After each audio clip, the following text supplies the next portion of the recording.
Chapter 51, Sage's Envoy Scramble, 6. Name: Ed Rothstaylor. Gender: male. Age: 17. Grade: second race. Human achievements: none. Physical strength 12, intelligence 10, dexterity 13, willpower 10, luck 8, combat ability detailed, magical ability detailed, daily life ability detailed, alchemy ability detailed. The beginning of my daily routine is when the dawn starts to break, and the cool morning air steadily settles amongst the forest. It was always the same.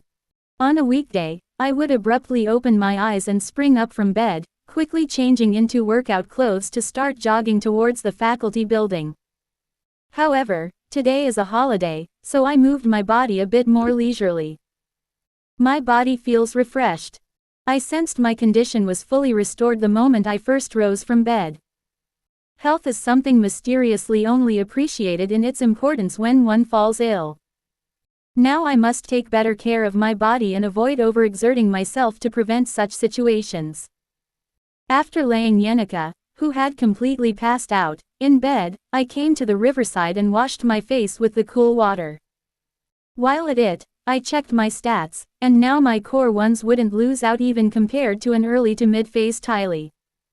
Catching up with Tylee, whose growth curve steepens as we reach the latter half of the phases, will be challenging, but at least my body can now take care of itself to that extent. My stat growth has also entered a plateau phase. I was well aware that growth slows down once any skill or core stat surpasses 10, but it still feels somewhat stifling when you experience the slowdown firsthand. From now on, the impact of each stat increase will be felt acutely.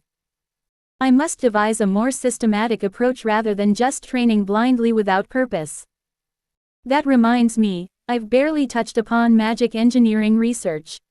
Quote: daily life ability detailed. Grade: intermediate artisan specialization.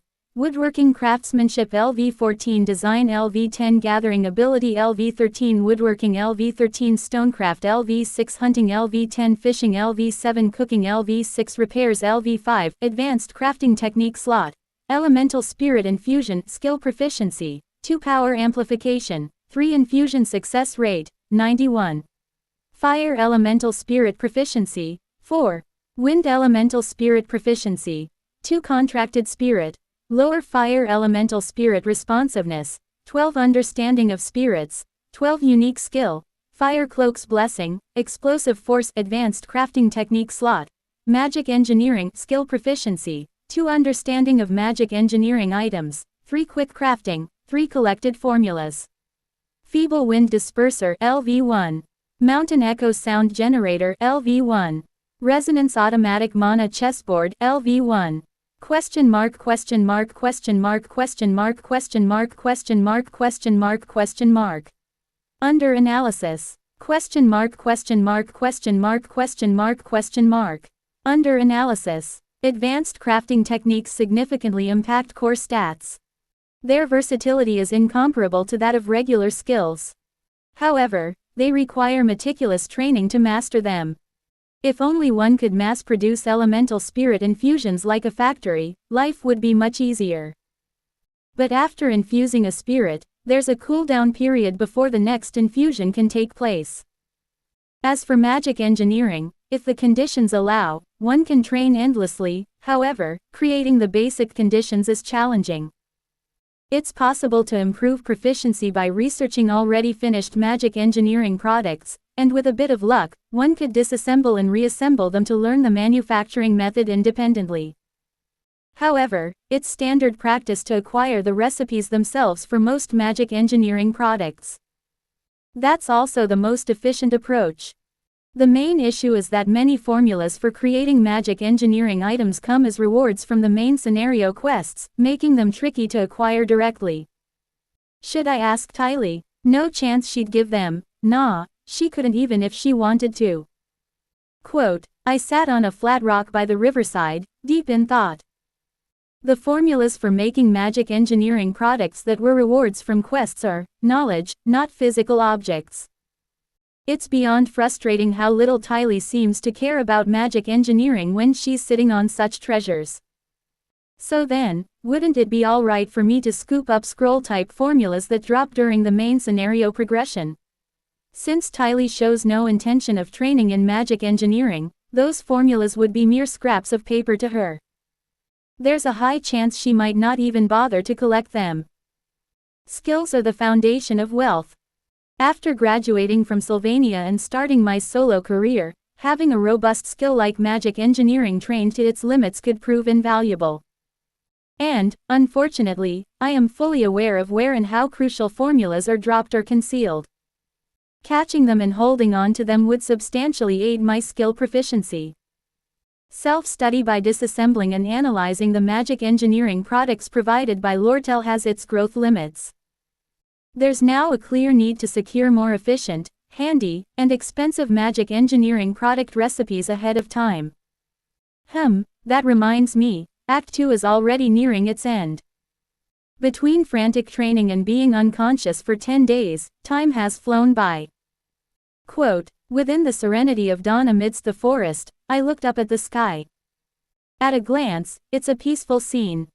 But when I close my eyes, I can envision the magical towers Glast had conjured with high sorcery, overshadowing the Academy's skies. There he is, wielding high-tier time magic, surrounded by armies of golems and experimental demon races, using his disciples and faculty as a shield, all the while trying to resonate with the sage's seal. The final battle of Act 2 against Glast. With that thought, the memory of his research laboratory also flashes into my mind. Soul Library. I gripped my fist tightly and nodded. There are 4 possible battle stages for the final chapter. The faculty bypass, the underground waterways, Glast's secret research lab, and at the very top of the magical tower.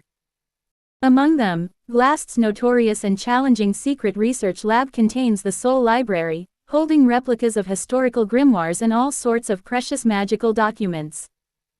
To clear the stage, one must navigate through autonomously flying bookcases and grimoires to capture the librarian. Without sword saint techniques, the Soul Library librarian Reina, the stage boss, is nearly impossible to defeat. Well, with Tylee's current stats, she should be able to break through comfortably. I've already researched and confirmed as much. My concern lies elsewhere, specifically with the contents of that Soul Library. It's filled with various precious magic engineering formulas. From what I remember, there are more than a dozen, including 2 that enable the crafting of legendary-grade magic engineering items. If one could secure the materials needed, then legendary-grade magic engineering items could be used as decisive finishing moves, almost on par with Sword Saint techniques. While they may not have the unique characteristics of Sword Saint techniques tailored to efficiently defeat specific scenario bosses, their raw power and impact are nothing to scoff at. I carefully revisited my memory. Gluck's Eye, which temporarily boosts mana reserves and all reaction-based skills proficiency, and Dulheim's Hourglass, which can revert all physical states several seconds back in time. With Gluck's Eye, if I could use it, I could tremendously increase my elemental responsiveness, allowing me to contract with higher-tier spirits that would otherwise be out of my league. And Dulheim's Hourglass could serve as a life-saving coin in dire circumstances. I can't overlook this opportunity. The advanced crafting skill of magic engineering is designed with unique balance in mind. While skills like spirit infusion or enchantment require skill proficiency and my mana sensitivity to rise before higher tiers can be applied, purely crafting skills like magic engineering are balanced by the rarity of materials. Single quote. In other words, no matter how advanced a crafting formula is, if the materials are inaccessible, the potency of high-grade magic engineering items remains untapped. Even if one secures legendary formulas early on, if they require items only obtainable in the latter parts of the scenario, there's little meaning to it. Thus, the system is designed to prevent the creation of magic engineering items too powerful for the current scenario. However, unfortunately for the system, I have the friend chance. Single quote. Though I'm striving to keep my distance from a main character of the scenario, the unprecedented merchant has the means to procure any materials from across the map if desired. I can't predict what conditions she might impose, but having a supplier is key. We could be handling magic engineering items at a level that should not exist in the current scenario progression. What deep thoughts could you be contemplating so intently? I shivered and turned around to find a girl with reddish-brown hair sitting on a fallen tree nearby. Even though she claimed her hair was more comfortable lightly braided to one side, I've noticed her allowing it to fall loosely or neatly brushed more often recently. She used to always wear it braided when working. Right on cue, she appears.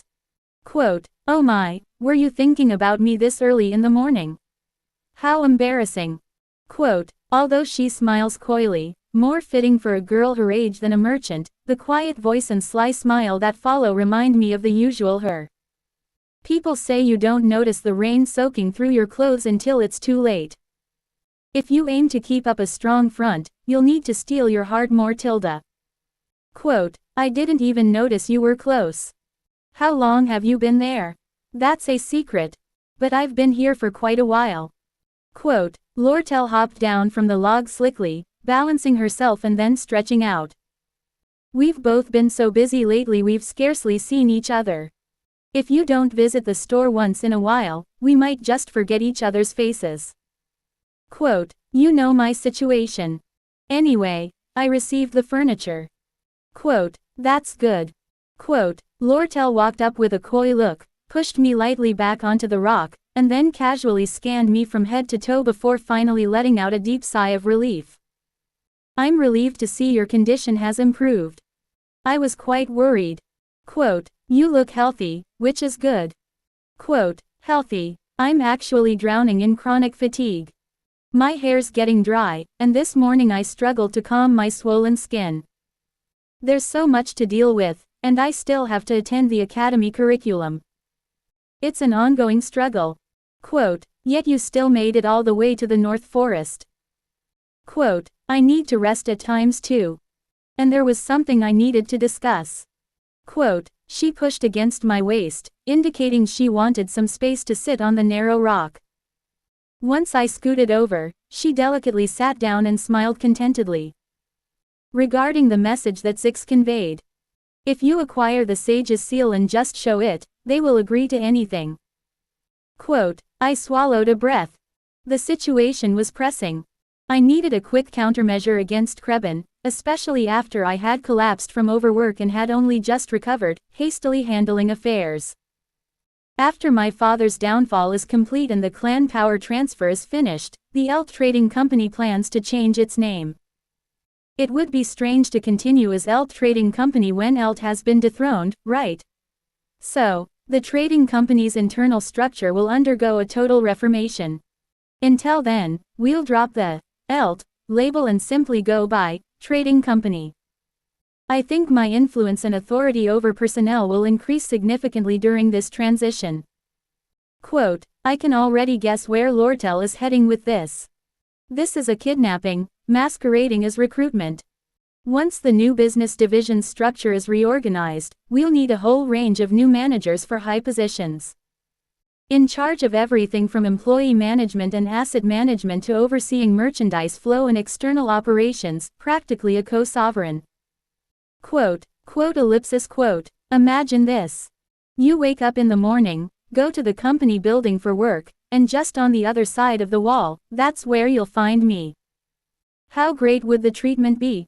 You'd be the trading company's co-sovereign and I'll even give you a share of my personal assets. It's almost like, oh, why do I say such unnecessary things?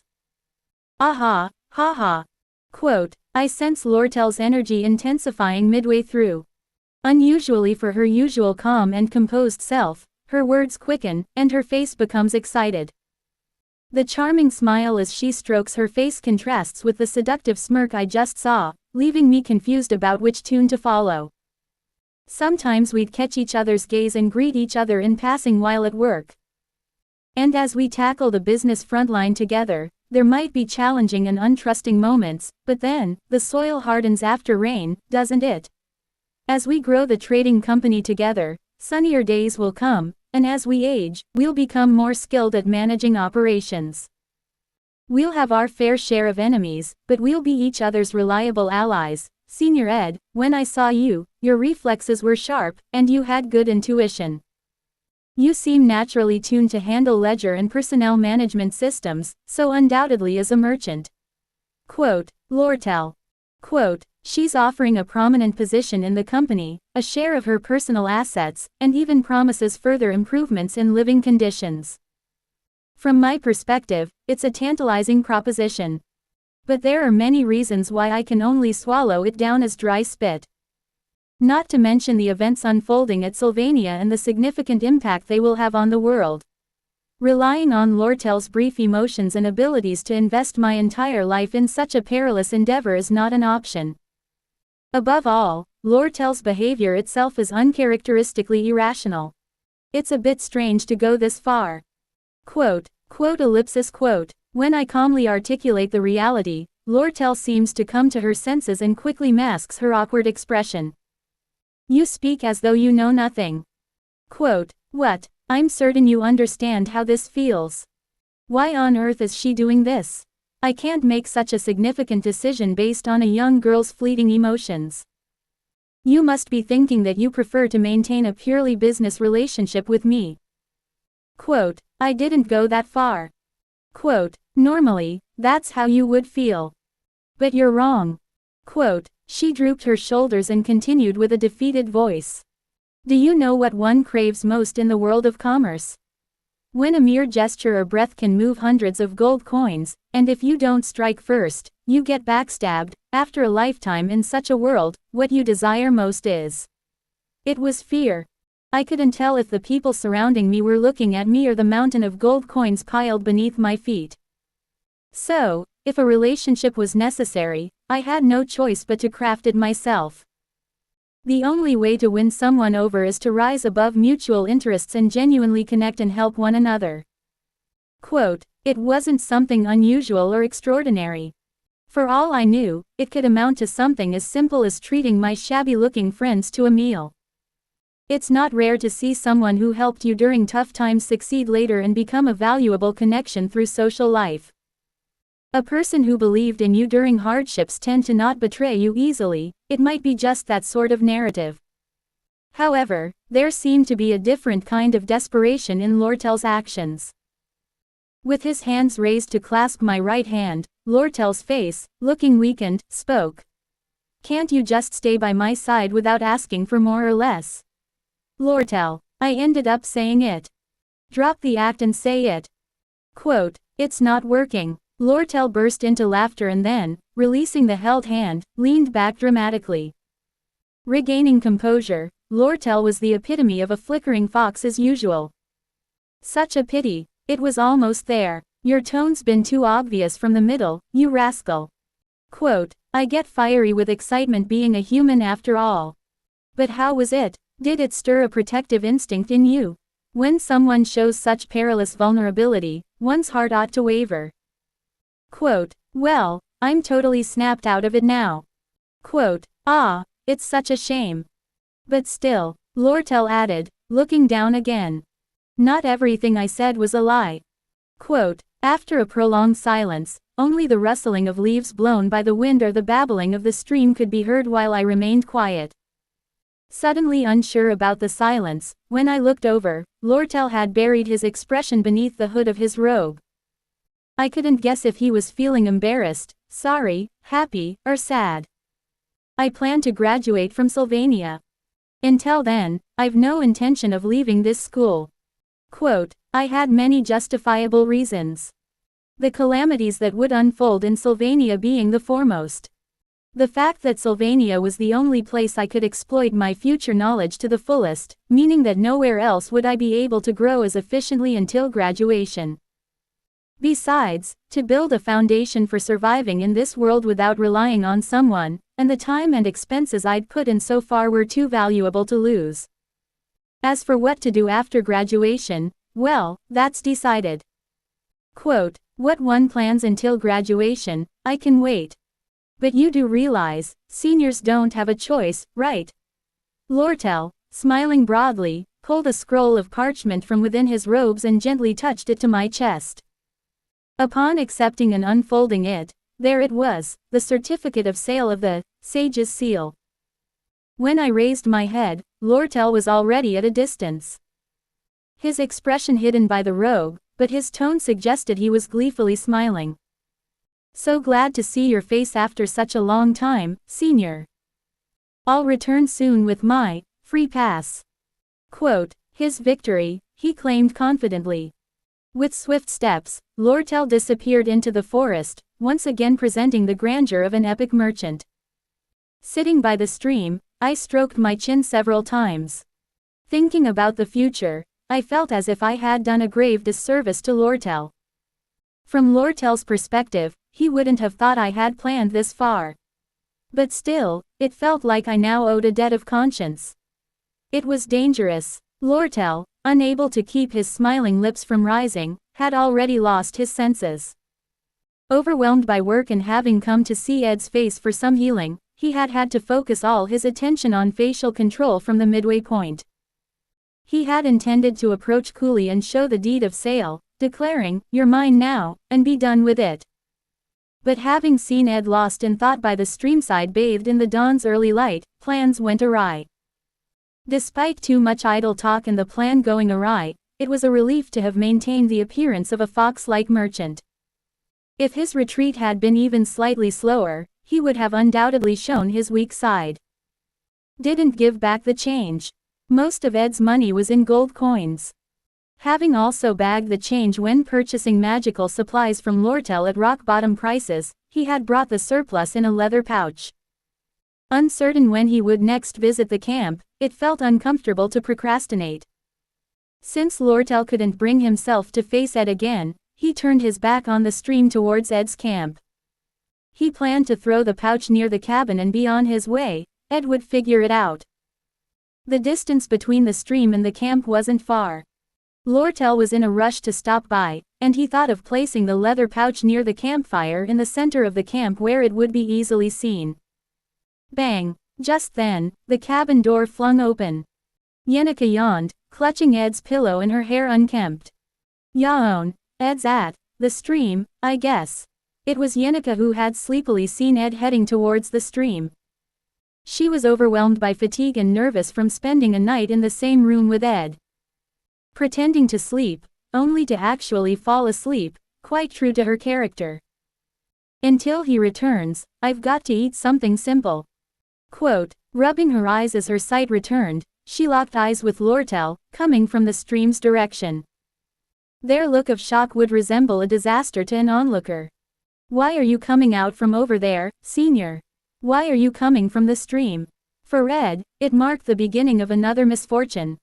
Reference marked this walkthrough post as a summary of Papero Pepe's Beginner's Guide to Practical Stage 2 Boss Strategies, a brief overview of the key points. http://www. DK and MLALDJQTDMA. Co. KR client memopad equals 11341, which includes synopsis and strategic content. Please refer to the original post for detailed strategy. Reference mark detailed strategic content is available in the original post. 2-11. Act 2 Final Chapter. Boss. Seeker of Truth, Glast, Seeker of Truth. Filled Square Phase 1 Pursuit of Glast Objectives. Pursue the senior Professor Glast, who kidnapped AILA and is fleeing from the Tryst Hall. Additional achievements: join forces with Spear of Foliage, Zix. Additional achievements: team up with Romantic Adele. Additional achievements: team up with Gloomy Clevius. Additional achievements: team up with Meddlesome Elvira. Enemies appearing: Lower Demonic Golem *50. Mid-Class Demonic Golem *10. Chief Researcher Melveric *1. Student President Barris *1. Slothful Lucy *1. Reference mark when certain conditions are met, comrades join intermittently in their efforts to rescue AILA. Spear of Foliage Zix. If you've told the story about Isla's pendant during Act 2, Chapter 7 Feet Demon in the Underground Waterway, Episode. Romantic Adele. When you've given an honest answer to inquiries about Isla's magic sensitivity. Gloomy Clevius. If Clevius was slapped and scolded by AILA in the Act 2, Chapter 3 Feet Occupation of Ophelius Hall, Episode. Meddlesome Elvira. If you've lost a debate with AILA in the Act 2, Chapter 5 Feet Alchemical Society Exploration, Episode. Reference mark demonic golems are almost immune to the effects of magic. Break through by applying physical force, or neutralize them with magic items that are polar opposites to their nature, or by using transformative alchemy potions. Reference mark during the pursuit, if Chief Researcher Melverick appears, you can skip him through a detour. If you do not need specific achievements or do not require proficiency in magical engineering skills, it's better to bypass and save consumables. Reference mark President Barris, sword strikes invalidate most parry-type skills. If it's hard to deal with swiftly dodging movements, using a sword ceremony once is fine. However, if you do use the sword ceremony on Barris, avoid additional usages until right before the boss fight. Reference mark if conditions are met, Slothful Lucy appears as a hostile, invariably triggering a bad ending, so be sure to avoid it. It's a complex event that rarely occurs under normal conditions, but for those aiming to achieve specific feats, please refer to the original post for detailed requirements. Filled Square Phase 2 Continuation of Pursuit of Glassed Goal. Pursue Senior Professor Glast who has hidden in the underground waterways. Find Glast's secret laboratory inside the underground waterways. Enemies appearing. Lower Demonic Golem *70. Mid-Class Demonic Golem *30. Higher Demonic Golem Hayden *1. Third Year Alchemy Department Lead Dorothy *1. Assistant Professor Claire Elfin *1. Reference mark Higher Demonic Golem Hayden is immune to most attacks. Either incapacitated by triggering a sword ceremony or just drag out the time until the entrance to the underground waterways collapses. Don't waste consumables. Reference mark inside the underground waterways, you cannot view the map. If you find it too difficult to memorize the path, simply keep your hand on the left wall and keep walking until the entrance to the secret laboratory appears. Reference mark if you choose the correct dialogue options with Dorothy, you can skip combat. The options vary each time, but do your best to convince her that Professor Glast is deceiving her. If combat ensues, deal with it as you did when facing the mid-boss Elvira in Act 1. Be wary of potion throws and maintain a steady approach to clear quickly. Reference mark Assistant Professor Claire Elfin provides almost no direct combat. Break down the basic magical barriers she erected, and after the cutscene, the next phase begins. Filled Square Phase 3 Search of the Secret Laboratory Objectives. Advance to the heart of the secret laboratory. Enemies appearing. Living Doll *80. Soul Infused Grimoire *440. Floating Bookshelf *30. Soul Library Librarian Reina *1. Escaped Test Subject *30. Blue-Blooded Kobold *40. Wing-Clipped Gremlin *10. Death Revived Underground Waterway Demon *1. Starpath Researcher Come *1. Reference mark It's a challenging phase with many enemies, all of which are formidable. Stay sharp. Reference mark The sequence follows. Soul Library, Demon Race Research Division, Central Hallway. If you mix it up, you'll have to start over, so be sure to memorize it. Reference mark Soul State enemies are nearly impervious to physical damage. However, if Romantic Adele has joined the hunting party, he'll cast a soul-binding spell, allowing physical damage to be dealt. It's incredibly helpful, so make sure to bring him along. Reference mark Librarian Reina's soul magic cuts spiritual strength and suppresses the flow of magic. Periodically, it also induces hallucinations, so be careful not to accidentally attack your hunting party. If you fall into a hallucinogenic state, it's better to focus solely on evasion. Reference mark Starpath Researcher Come uses basic level astral magic. He's immune to all attacks and his offensive spells are mighty, but he does not move from his spot. Continuously reduce the number of demon race test subjects released by him, and he'll self-destruct before his astral magic circle goes berserk. Here, don't hesitate to use up consumables. Reference mark The resurrected demon of the underground waterway is nearly identical to its patterns in Act 2, Chapter 7, but it's grown larger and has more arms, making it even more challenging. The attack range is much broader, and the newly sprouted arms on its shoulders protect its back's weak points, so you'll have to face it head-on. Cut away when applicable, Dig deep and clean up systematically. If your specs are not up to the task, this is where you'll hit a wall. Be sure to check your specs. Filled Square Phase 4 Assault on the Magic Tower Objective. Assault glassed at the pinnacle of the Magic Tower, who is channeling the Sage's seal. Enemies appearing. Wandering Skeleton *30, Magic Guardian Golem *20, Cyclops *1, Golden Daughter Lortel *1. Reference mark. Just proceed up the straight path of the Magic Tower and deal with the emerging enemies. Reference mark. Among the wandering skeletons, some shoot arrows, so be careful. Also, prioritize dispatching the armored elite monsters. Reference mark. Due to the Cyclops' massive size, its movements are very slow. However, if you're grazed even once, it means instant death. If Spear of Foliage, Zix, is in your hunting party, he'll take the front lines, making it a breeze to clear. Reference mark. You can skip the battle with Lortel via choices. If you promise to hand over the rights to the seal after the battle concludes, the battle will not occur, but the Sage's seal will be destroyed and disappear from the clear rewards. If you're wary of intermediate ice magic, it's generally easier to break through than expected, so try not to sacrifice the reward and proceed to battle. Filled Square Phase 5 Glassed Subjugation Objective. Subdue Glassed. Enemies appearing. Truth Seeker Glassed *1. Reference mark. Glassed employs a variety of complex celestial magics and is armed to the teeth with magical engineering devices. Some particular ones worth noting include: Compact Time Reversal. Temporarily heals all wounds and stuns everyone on the battlefield. Time Prison. At the start of combat, half the hunting party is trapped in a time prison and unable to move. The restraint continues until Glassed's health is halved. Enhanced Claws. Pushes the front line of the hunting party back and pulls the rearguard forward. Typically employed in tandem with elemental magic, so quickly reset your formation.